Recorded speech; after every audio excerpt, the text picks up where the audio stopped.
Assalamualaikum warahmatullahi wabarakatuh dan selamat sejahtera. Salam keluarga Malaysia. Sempena Minggu Sains Negara, anjuran Kementerian Sains, Teknologi dan Inovasi dengan tema merakyatkan sains menginsankan teknologi. Saya Siti Hajar binti Husin dari bahagian DNA Forensik Jabatan Kimia Malaysia, Petaling Jaya akan berkongsi berkaitan tajuk tentang kepentingan DNA forensik kepada masyarakat.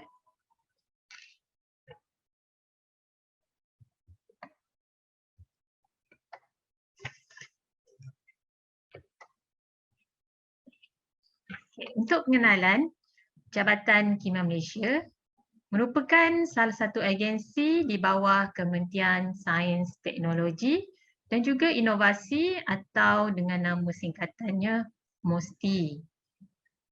Kami di Jabatan Kimia Malaysia menyediakan analisis dan juga penyiasatan serta perundingan saintifik kepada agensi-agensi kerajaan di Malaysia. Kami juga menyokong penguatkuasaan undang-undang berdasarkan perkhidmatan kami. Selain itu, kami juga membantu dari segi keselamatan air, makanan, alam sekitar, produk industri, selain dari segi kesihatan dan keselamatan di tempat kerja.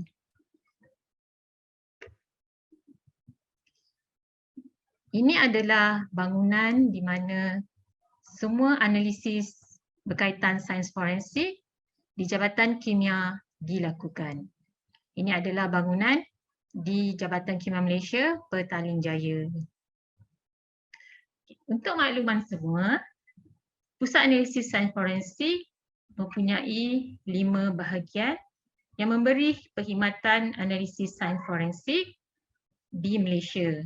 Antaranya iaitu bahagian forensik DNA, juga bahagian narkotik, bahagian toksikologi, bahagian kriminalistik dan juga bahagian pemeriksaan dokumen. Di Pusat Analisis Sains Forensik Jabatan Kimia Malaysia Petaling Jaya, kami memberikan perkhidmatan kepada agensi di negeri-negeri seperti Selangor, Kuala Lumpur, sebahagian daripada Pahang, Perak, Kelantan, Negeri Sembilan dan juga Melaka. Secara amnya, bagi perkhidmatan analisis DNA forensik di Malaysia, perkhidmatan analisis DNA dijalankan di 6 buah makmal seluruh Malaysia yang merangkumi setiap zon di Malaysia.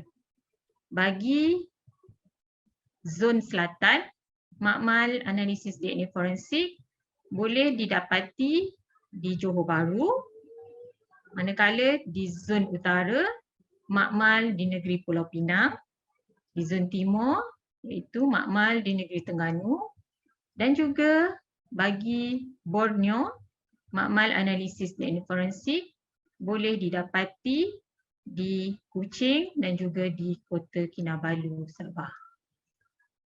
Kesemua makmal-makmal yang memberikan analisis DNA forensik telah mendapat akreditasi antarabangsa iaitu ANAB bagi Forensic Testing Laboratory.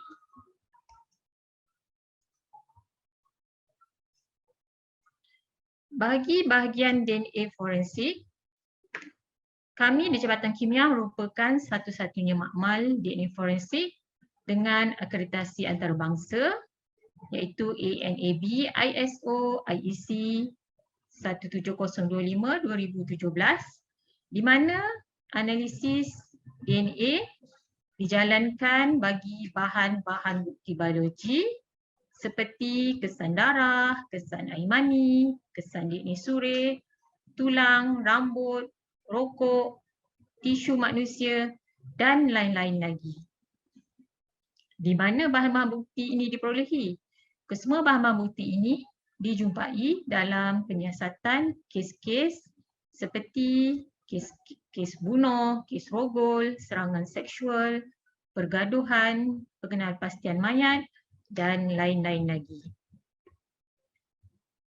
Selain itu, bahagian DNA forensik juga memberikan perkhidmatan paternity, iaitu hubungan di antara bapa dengan anak, hubungan maternity iaitu ibu dengan anak, juga hubungan adik-beradik iaitu penentuan hubungan adik-beradik, selain memberikan analisis DNA kepada agensi kerajaan lain seperti Jabatan Pendaftaran Negara, Jabatan Kebajikan Masyarakat, Jabatan Immigration dan juga sektor swasta lain seperti makmal swasta iaitu seperti PathLab, Gribbles, Gleneagles dan juga kepada masyarakat iaitu individu boleh hadir sendiri ke Jabatan Kimia Malaysia sekiranya memerlukan perkhidmatan analisis DNA berkaitan hubungan paternity, maternity dan lain-lain juga.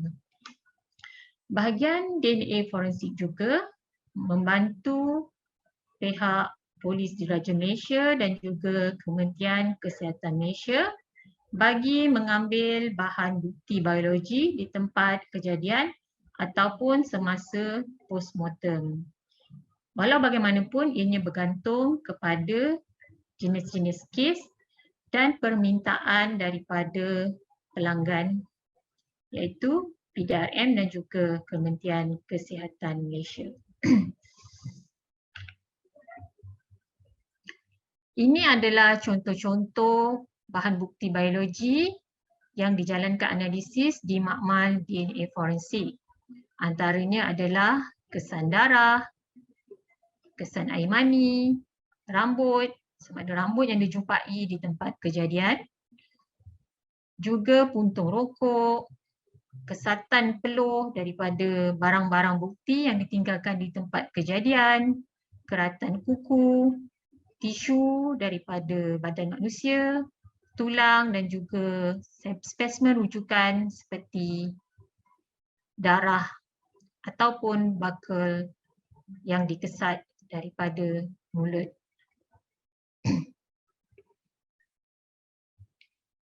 Okey. Bagi pengenalan kepada DNA forensik, Jabatan Kimia Malaysia merupakan pelopor kepada analisis DNA forensik sejak tahun 1994. Di sini, profil DNA daripada bahan bukti akan dibandingkan dengan profil DNA daripada suspek sekiranya kes tersebut mempunyai suspek. Apa itu DNA? DNA adalah asid deoksiribonukleik di mana ianya mempunyai maklumat genetik yang unik bagi setiap individu kecuali kembar seiras.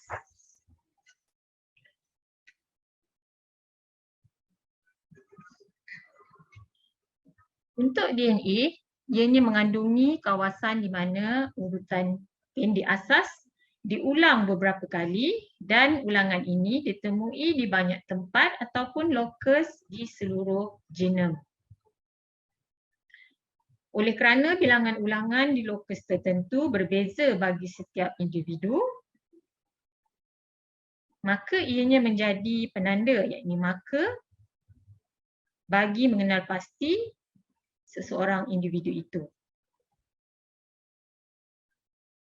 Setiap individu mewarisi kromosom daripada kedua ibu bapa, yang mana setiap satunya boleh mempunyai bilangan ulangan yang berbeza pada setiap lokus yang sama.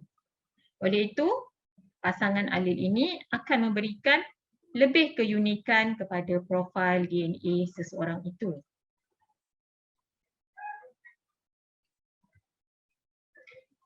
Apakah kepentingan DNA forensik kepada masyarakat umumnya?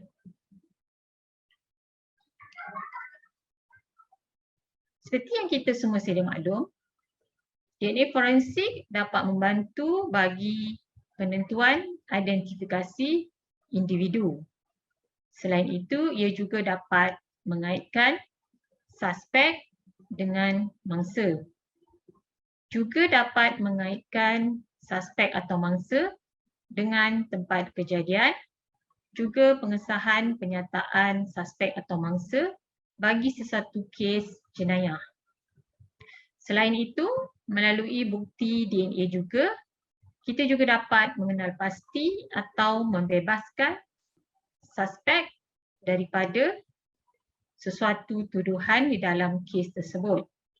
Selain itu, ia juga membantu dalam penyiasatan bagi pegawai penyiasat tentang sesuatu kes. Selain itu, bukti DNA juga membantu dari segi maklumat epigenetik iaitu warisan fenotip berkaitan tentang ciri-ciri seperti warna kulit, warna mata dan juga warna rambut seseorang.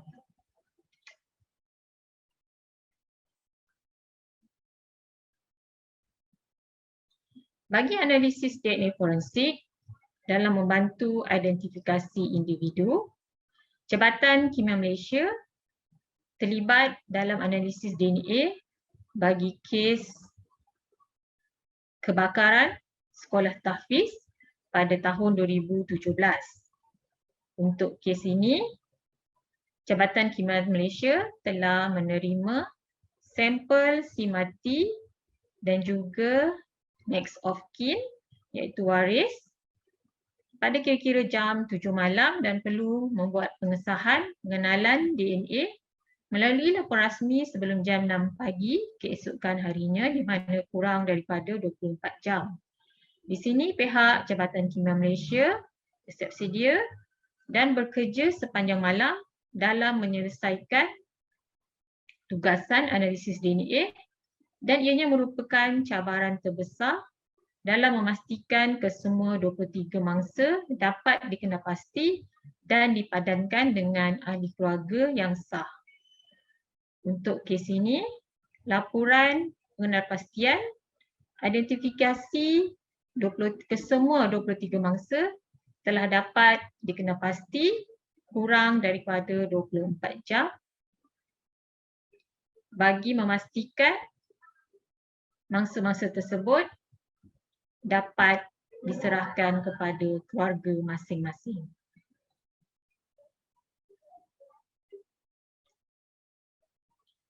Bagi identifikasi mangsa bencana, bahan bukti DNA juga dapat membantu dalam pengenalpastian identiti seseorang individu.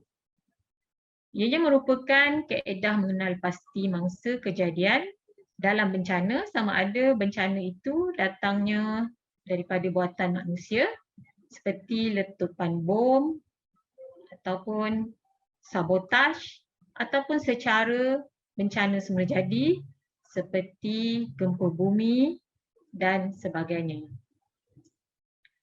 Bagi identifikasi mangsa bencana, pemeriksaan di tempat kejadian akan dilakukan.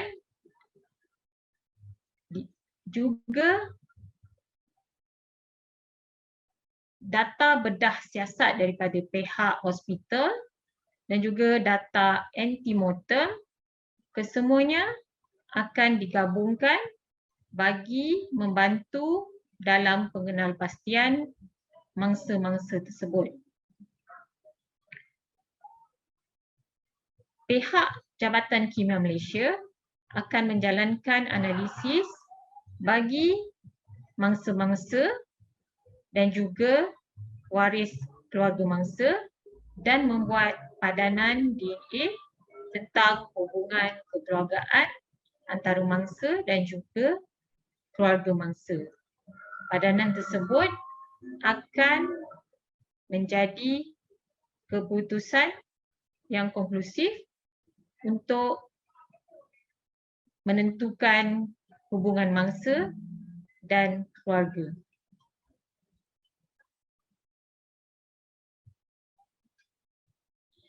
Selain itu, Jabatan Kimia Malaysia juga terlibat di dalam analisis DNA bagi identifikasi individu dalam tragedi MH17, di mana analisis DNA digunakan untuk mengenal pasti bahagian badan dan juga bahagian tisu mangsa akibat letupan dan kebakaran kapal terbang tersebut.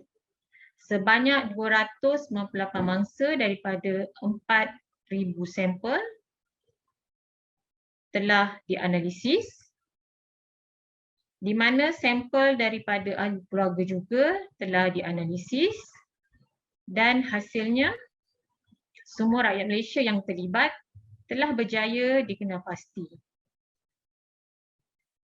Memandangkan makmal DNA Kimia Malaysia telah mendapat akreditasi antarabangsa iaitu di bawah akreditasi ANAB, keputusan DNA bagi next of kin iaitu DNA profil bagi keluarga mangsa telah dianalisis dan dihantar ke Interpol.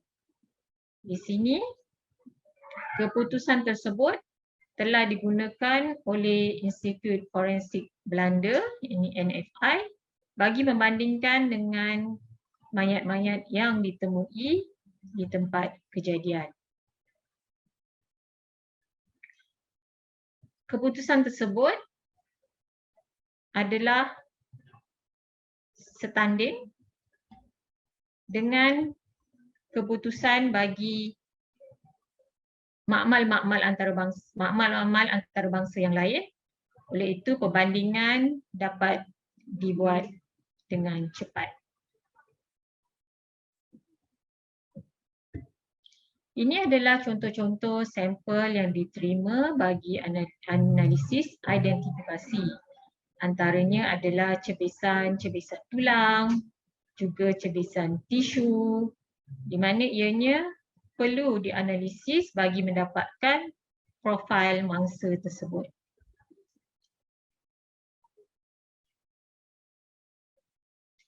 Selain itu, Jabatan Kimia Malaysia juga telah berjaya menjalankan analisis DNA bagi penentuan identifikasi iaitu kes kembar seiras yang terpisah akibat tertukar semasa di hospital kira-kira 20 tahun yang lepas. Melalui ujian ini memberikan keputusan bahawa antara kedua-dua kembar tersebut mempunyai 99.99% profil yang sama, yang memberikan kesimpulan bahawa kedua-dua mereka adalah adik-beradik kembar seiras. Selain itu, kepentingan DNA forensik ia juga dapat mengaitkan antara suspek dengan mangsa. Contohnya dalam kes pembunuhan Stephanie Fore yang berlaku pada Mei tahun 2011. Dalam kejadian ini, kes ini melibatkan kerjasama antara Kimia Malaysia dan juga makmal DNA di Lyons, Perancis, di mana profil DNA bapa dan ibu telah diserahkan dan dibandingkan dengan profil DNA tulang yang ditemui tertanam di sebuah gua di Pulau Tioman. DNA tulang itu juga didapati sepadan dengan kesan percikan darah yang ditemui di rumah suspek. Ini dapat mengukuhkan hubungan dan kaitan suspek dengan mangsa terhadap kejadian ini.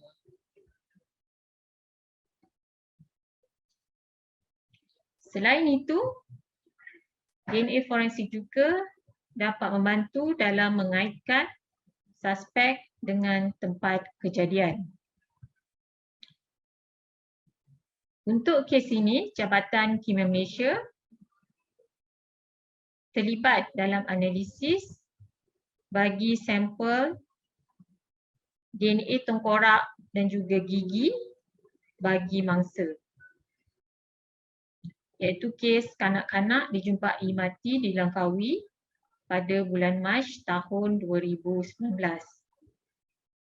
Walau bagaimanapun, terdapat juga sampel selain tengkorak dan gigi, di mana sampel rambut juga diperolehi, tetapi memandangkan tiada akar rambut dijumpai, tiada profil DNA dapat dikeluarkan.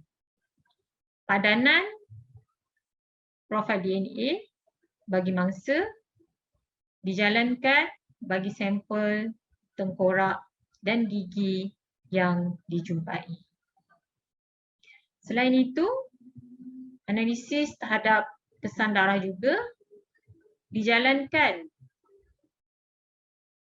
di Jabatan Kimia Malaysia, di mana kesan darah tersebut ditemui pada komputer di rumah suspek dan dipadankan dengan mangsa.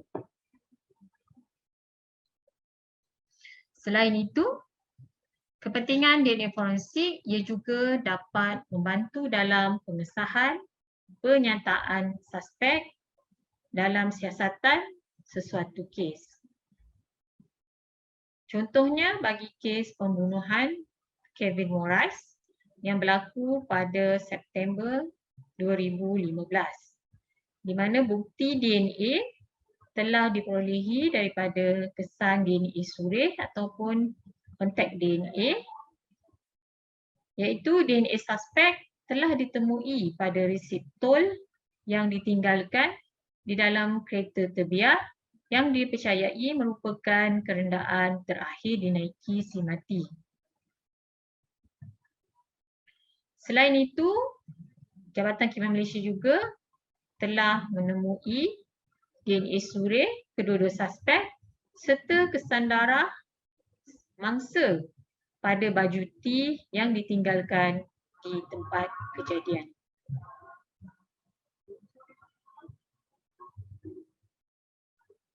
Bukti DNA forensik juga dapat membantu di dalam kes-kes bagi penentuan suspek ataupun identifikasi suspek. Contohnya bagi kes kepentingan awam iaitu kes Nurin Jazlin, didapati tiada padanan DNA bagi profil yang ditemui dengan mana-mana suspek. Walau bagaimanapun, Jabatan Kimia Malaysia telah memastikan bahawa penyimpanan ekshibit yang dianalisis untuk jenis kes seperti ini dapat dibuat dengan baik dan sempurna bagi memastikan DNA adalah dipelihara dan boleh dianalisis semula menggunakan teknik baru, terutamanya filogenetik, bagi pengenalpastian ciri-ciri fizikal serta dapat mengesan pelaku berdasarkan DNA lanjutan daripada waris.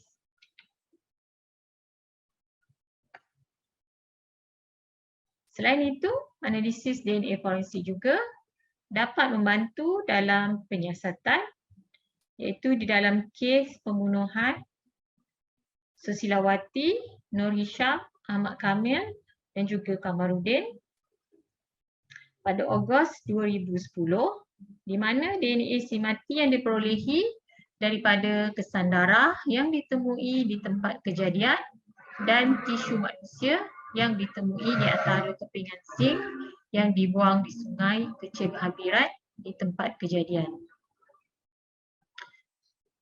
Malangnya tiada profil DNA diperolehi daripada mana-mana kepingan tulang yang ditemui. Keputusan DNA hanyalah berdasarkan kepada kesan darah yang ditemui untuk membuktikan mangsa di tempat kejadian tersebut.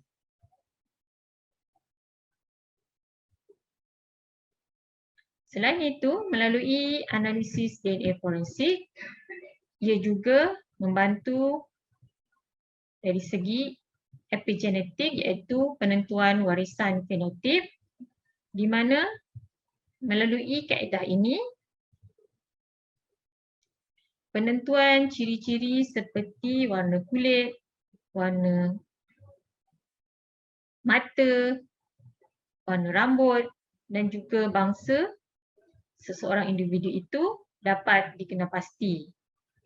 Ianya membantu dalam kes kubur Wang Kelian pada Mei tahun 2015, di mana sebanyak 106 sampel mangsa telah dihantar ke Kimia Malaysia untuk ujian analisis DNA bagi mengenal pasti asal-usul mayat tersebut. Jabatan Kimia Malaysia menggunakan teknik NGS terkini dengan keputusannya menunjukkan bahawa semua mangsa yang tidak diketahui adalah berasal dari Rohingya.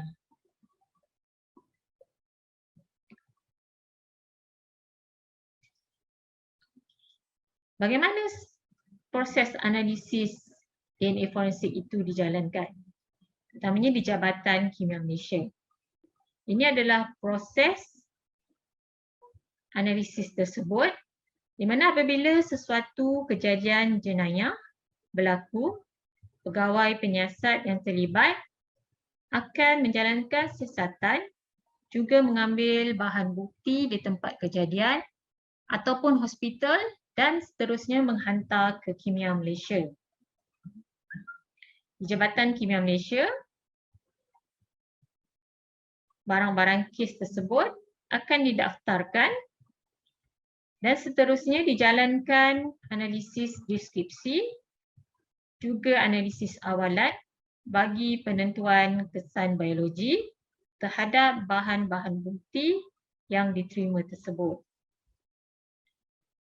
Bukti biologi yang telah dikesan tersebut akan dijalankan persampelan dan seterusnya diambil untuk analisis ekstraksi, iaitu proses bagi mendapatkan DNA daripada bahan bukti tersebut. Sama ada kesan darah, kesan air mani ataupun kesan surih. Selanjutnya, ianya melibatkan proses kuantifikasi di mana kepekatan sesuatu DNA itu akan ditentukan menggunakan peralatan yang tertentu.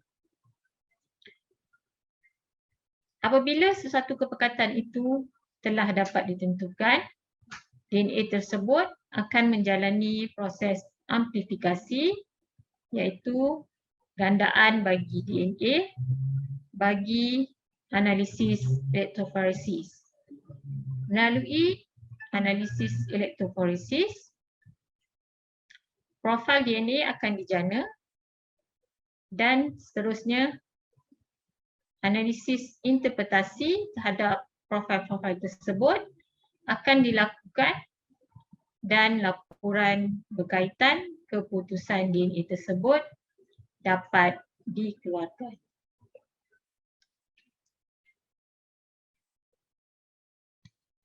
Untuk pendaftaran kes dan juga ekshibit, proses kerjanya melibatkan permohonan daripada pihak pelanggan, iaitu agensi kerajaan seperti PDRN, di mana borang permohonan adalah menggunakan borang yang ditetapkan, iaitu borang POL 31. Di sini pentingnya ekshibit tersebut perlu mempunyai tandaan dan meterai bagi memastikan integriti bagi bahan bukti tersebut. Bahan bukti tersebut juga perlu mempunyai keterangan berkaitan bahan-bahan ataupun kejadian yang berlaku semasa jenayah berlaku. Selanjutnya, bahan-bahan bukti tersebut akan didaftarkan menggunakan sistem pendaftaran makmal di Jabatan Khemah Malaysia yang akan menjana nombor makmal yang unik. Selanjutnya, setiap bahan bukti tersebut akan direkodkan dan dinyatakan di dalam resit penerimaan dan diserahkan kembali kepada pegawai penyiasat.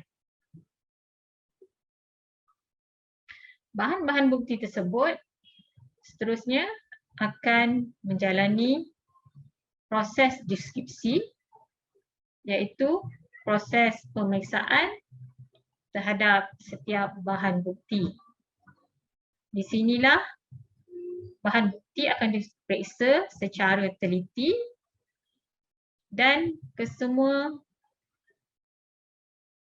analisis tersebut akan didokumentkan dan direkodkan.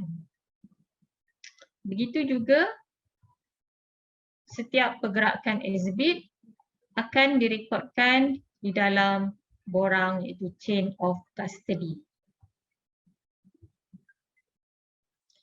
Contoh-contoh bahan bukti yang diterima di makmal DNA adalah seperti kesan darah pada barang-barang yang ditinggalkan di tempat kejadian, contohnya seperti pelitup separuh muka, ataupun bahan bukti daripada mangsa itu sendiri, contohnya seperti spesimen tulang dan lain-lain.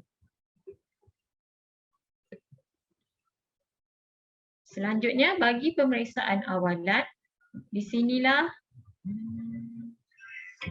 pemeriksaan awalan berkaitan tentang penentuan bahan bukti biologi tersebut dikenal pasti.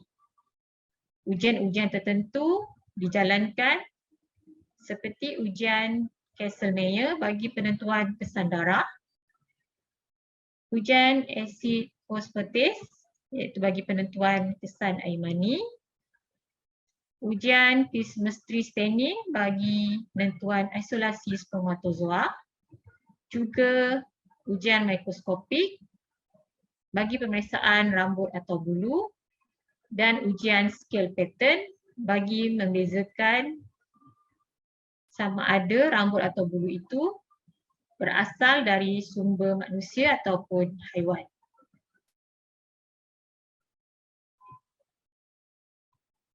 Selanjutnya, setelah bukti biologi dikenal pasti, persampalan akan dijalankan terhadap bahan-bahan bukti tersebut melalui pelbagai cara, antaranya adalah secara potongan, juga kesatan atau kikisan, ataupun diambil terus bagi sampel rambut, di mana pemeriksaan terhadap akar rambut akan dijalankan, ataupun spesimen tulang, juga persampalan di mana tulang tersebut akan diambil dan dihancurkan.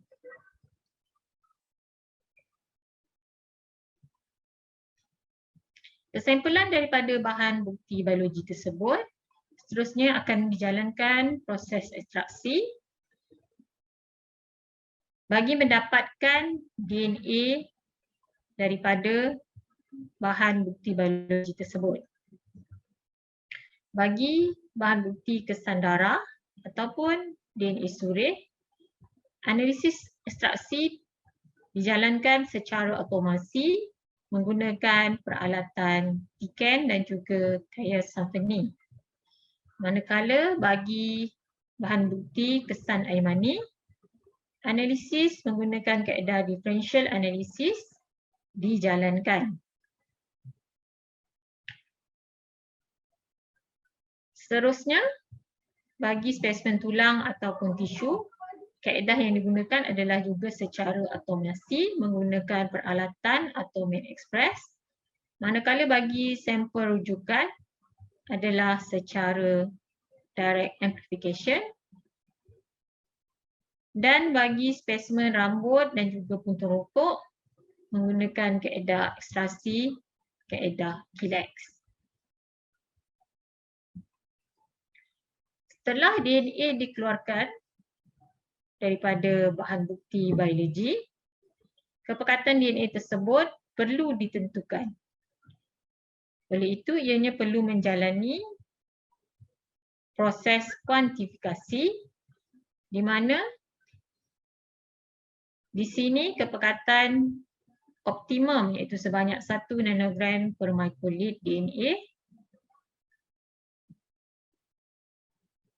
dapat ditentukan, di mana kepekatan yang telah ditentukan boleh ditentukan bagi proses seterusnya iaitu proses amplifikasi, di mana kepekatan tersebut perlu dinilai sama ada perlu kepada proses pencairan ataupun ulangan bagi ekstraksi bagi mendapatkan kepekatan optimum iaitu sebanyak 1 nanogram per microliter dalam menghasilkan profil DNA yang lengkap. Selanjutnya adalah proses amplifikasi DNA. Di Jabatan Kimia Malaysia, proses amplifikasi adalah pada sejumlah 24 locus dengan 21 locus STR dan juga 2 locus penentuan jantina iaitu jantina bagi lelaki dan 1 locus anologenin.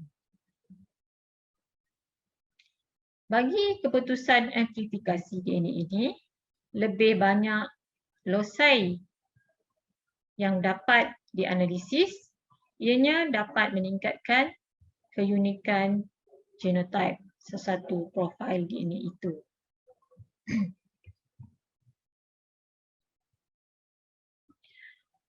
Selanjutnya bagi proses mendapatkan profil DNA, menjalani proses elektroforesis di mana DNA yang telah diamplifikasi akan dipisahkan dan disusun mengikut saiz, ini base pair. Dan menggunakan kaedah automasi ini, sebanyak 24 sampel dapat dielektroforesis secara serentak.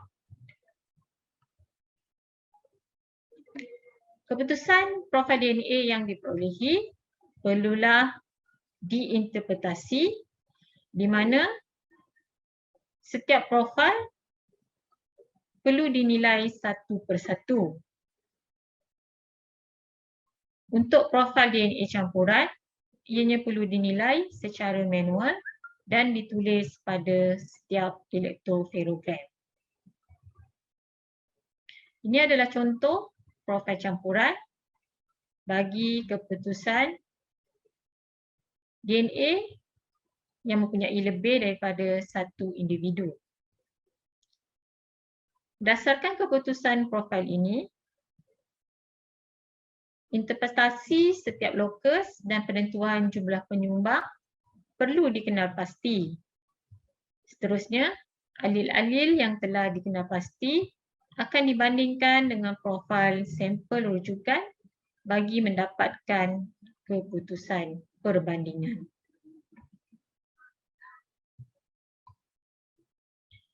Setelah keputusan diperolehi dan laporan disediakan, semua exhibit yang diterima sebelum ini perlulah dimeterai semula dan disimpan di dalam bilik kebal dan setelah diserahkan kembali kepada pihak PDRM, boleh digunakan di mahkamah dan dikenal pasti semasa proses pengecaman exhibit tersebut. Bagi laporan kimia yang dikeluarkan di Jabatan Kimia Malaysia, kesemua laporan kimia akan menjalani semakan, iaitu semakan secara administratif dan juga secara teknikal, di mana setiap keputusan akan disemak secara detail dan perlu mematuhi kriteria-kriteria seperti yang telah ditetapkan dan mematuhi piawaian akreditasi yang telah ditetapkan. Selanjutnya, laporan kimia dan juga exhibit akan diserahkan semula kepada pegawai penyiasat agensi yang berkaitan. Untuk makluman, Jabatan Kimia Malaysia khususnya di Pusat Analisis Sains Forensik adalah mendapat akreditasi antarabangsa iaitu di bawah ANAB, iaitu ANSI, iaitu American National Standard Institute National Accreditation Board. Ianya merupakan akreditasi bagi analisis forensik daripada Amerika Syarikat. Di bawah akreditasi ini,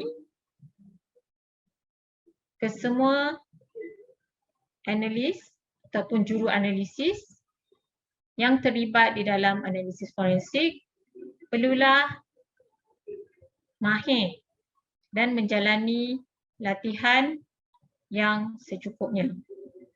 Juga perlu menjalani ujian proficiency testing setiap tahun bagi memastikan kesemua juru analisis dan sistem yang diguna pakai di makmal adalah menepati piawaian yang telah ditetapkan.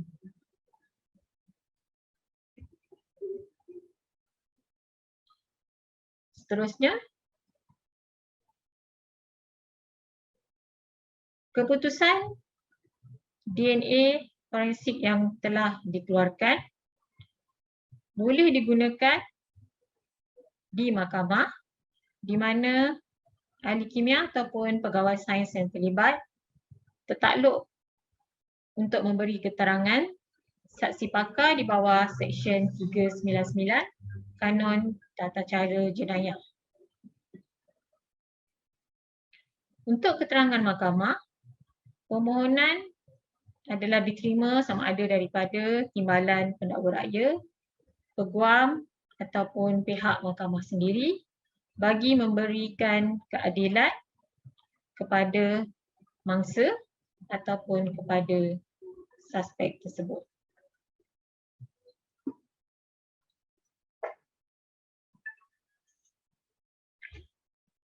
Untuk keterangan di mahkamah, ahli kimia juga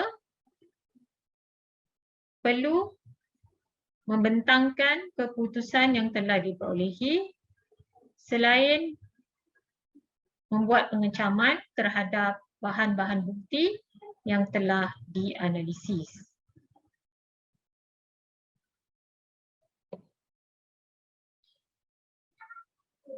Kesimpulannya, analisis DNA forensik adalah bergantung di antara satu sama lain dengan agensi-agensi lain sama ada seperti pihak Polis Diraja Malaysia, pihak Kementerian Kesihatan Malaysia dan juga pihak perundangan iaitu mahkamah bagi memberi keadilan kepada mangsa maupun suspek yang terlibat.